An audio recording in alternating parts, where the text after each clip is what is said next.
Olá! Hoje a nossa análise mergulha no capítulo 16 de Primeiro Reis. Vamos ver uma sequência, assim, bem rápida e turbulenta de reinados em Israel.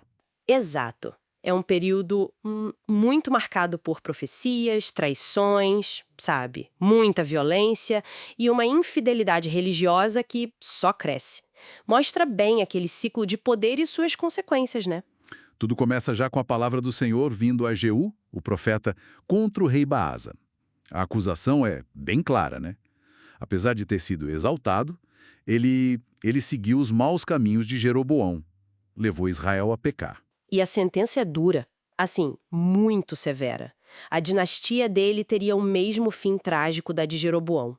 A profecia até detalha, né, que os da família mortos na cidade seriam comidos por cães e os mortos no campo pelas aves. Uma imagem, assim, bem forte das consequências da desobediência. Forte mesmo. Aí Baasa morre e o filho dele, Elá, assume. Mas reina, muito pouco tempo, só 2 anos. E ele é assassinado por Zing, um dos oficiais comandante da metade dos carros. E tem um detalhe, né? Sim, ele estava bêbado quando foi morto, na casa do administrador do palácio em Tirza. Pois é. Isso mostra bem a instabilidade, a conspiração ali no centro do poder, né? Com certeza.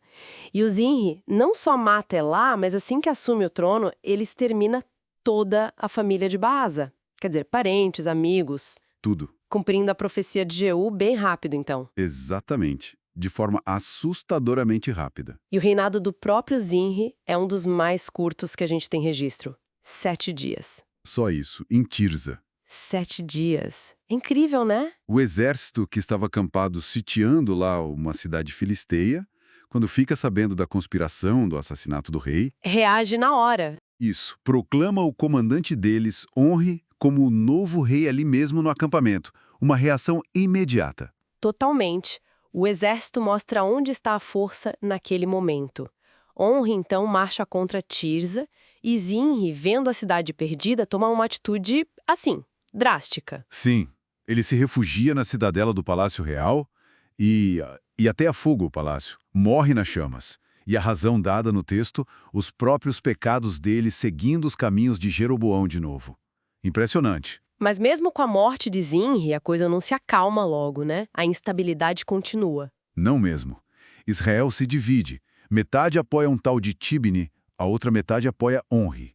Tem uma disputa ali, uma guerra civil curta. Exato. Os partidários de Onri acabam vencendo, Tibni morre, e aí sim Onri se consolida como rei sobre todo Israel. E ele reina por 12 anos e toma uma decisão estratégica fundamental, né? Assim, a compra do Monte de Samaria por 2 talentos de prata e a construção da cidade de Samaria, ele transfere a capital para lá, um movimento inteligente, sem dúvida, do ponto de vista político e militar. Com certeza. Marcou a história do Reino do Norte.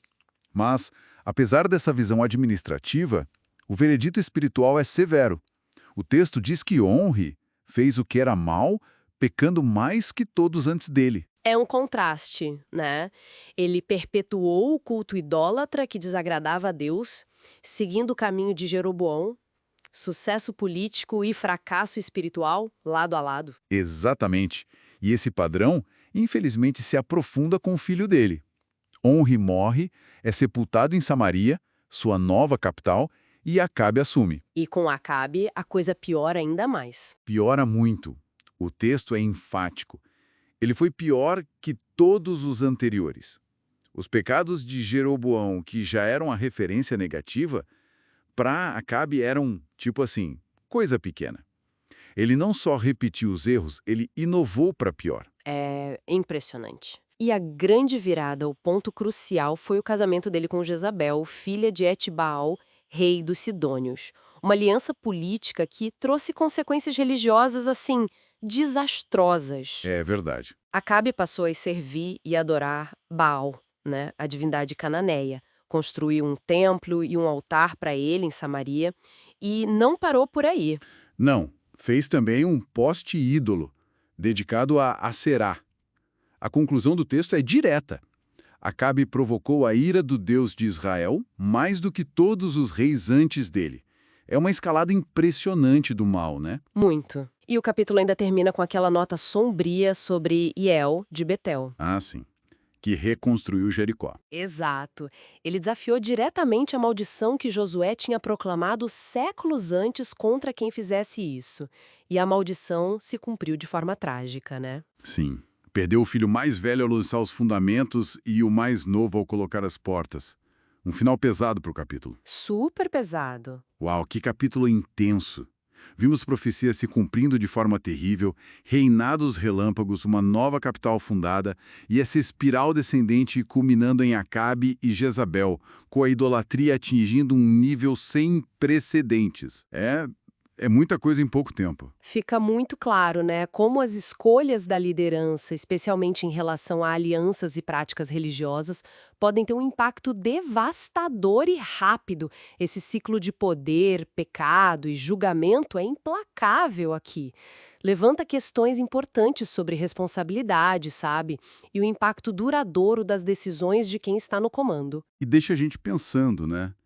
O que será que leva líderes como Acabe, ou mesmo esse Eziel, a não só ignorar, mas tipo assim, desafiar abertamente as advertências e maldições do passado? É como se subestimassem completamente as consequências das próprias escolhas. Uma questão para a gente continuar refletindo.